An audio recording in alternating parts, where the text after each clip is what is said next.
New limits on federal student loans could dramatically reshape how the U.S. trains nurses and doctors. Under the so-called One Big Beautiful Bill Act passed earlier this year, future medical students would be capped at borrowing $50,000 per year, no more than $200,000 total. The law also gives the Department of Education broad authority to decide which graduate degrees count as professional and therefore qualify for higher loan limits. The Trump administration is now proposing a far stricter cap.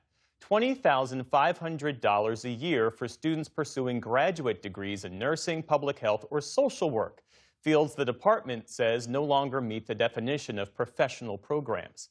Other disciplines, including education, accounting, and architecture, would also lose their professional designations. We're joined now by Jennifer Mensick Kennedy, president of the American Nurses Association. Thanks for being with us. Thank you for having me. So what's your principal concern about how these new federal loan caps would affect future nursing students and beyond that, the delivery of medical care in the U.S.? It's going to have devastating effects. We know the average cost of attendance for nursing graduate students is over $30,000 a year. And the fact that some individuals might say, well, maybe nursing school shouldn't cost that much, that's fine. But we shouldn't limit the definition of what's considered a professional, because these policy implications have real-world negative impacts. It's like a Trojan horse. We define it once in one area without nursing. What's next? There's a lot of downhill consequences that could happen in so many other things besides just this. And this is on the heels of the Big Beautiful Bill taking out all of the Title VIII funding. So all the federal funding for nursing education was removed. Now we're going to see increased wait times for primary care visits. We're going to see people not having access to health care in the United States. The administration says that nearly all nursing students fall under the proposed caps and therefore would see no impact. I would imagine you see it differently. No, absolutely. So about 20% of nurses have a graduate degree. And when we think about majority and percentage, maybe that seems like it's a small amount, but when you think there's over 5 million registered nurses, 20% is a million individuals. And when we're looking at a time when there is a primary care shortage, we have lack of access in rural communities, we need to make sure we help support individuals who are going back to school to be able to become nurse practitioners, certified registered nurse anesthesiologists, certified nurse midwives, and CNSs. So this is a really important time for our country because nursing is absolutely indispensable to our healthcare system. Our team spoke this morning with Preston Cooper, who focuses on higher education policy at the American Enterprise Institute, and he has a different view. He says the current structure contributes to rising tuition. Take a listen. The loan limits which are being applied to nursing programs are going to protect aspiring nurses from borrowing excessive debts, and they are going to protect nurses from schools which are charging just way too much relative to the value they are offering. This is going to lower student loan burdens for aspiring nurses. And so it's just very odd to me that professional associations which claim to represent nurses seem to want to bury aspiring nurses in more student debt. How do you respond to that? Well, that's an unfortunate perspective because research does show that this won't have an impact on reducing the cost of nursing education. What's going to happen are individuals are going to go and seek private loans. Oftentimes, those are maybe more predatory or have higher interest rates, and they don't qualify, for instance, for public service loan forgiveness. So if you have a federal loan and you work in a rural or underserved community, you can work off that time or work off your loan through PSLF.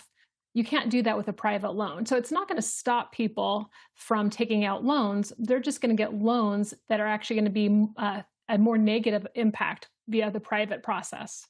What would a better policy solution look like in your view? A better policy solution, of course, would be to include the definition of professional, include nursing advanced practice nurses back in that definition, particularly in a time when we have a shortage of RNs and a shortage of advanced practice registered nurses. This is also for faculty, right? So nurses who go on to get doctoral degrees to go back and teach nurses, we had over 80,000 qualified applicants for nursing school turned away last year because mostly we don't have enough nurses to teach in nursing programs. So I would, want the Department of Education to go back and include nursing in that professional definition and make sure that Title VIII funding gets re-put into the budget, because both of those have such a negative impact that it's just going to be very much more compounded. Do you, from your vantage point, have an idea as to why the Trump administration is delisting these areas of pursuit as no longer professional?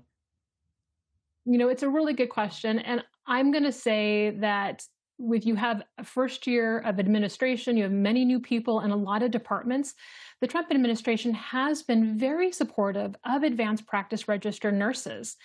Particularly, we saw that in his first administration during COVID. And so this seems very counter to that time. So we think this is really more of a misunderstanding. We did send a letter in October, 57 total nursing organizations, asking to make sure that nursing was included. So we're hoping that they go back and review this and add nursing before the comment period opens. And what's the risk that students, especially those from low-income backgrounds, will be pushed toward private, high-interest lenders if they can't get a loan from the federal government? No, absolutely. So majority of nurses in this country are white. And what we see is the majority, 56 to 58% of our population is not white.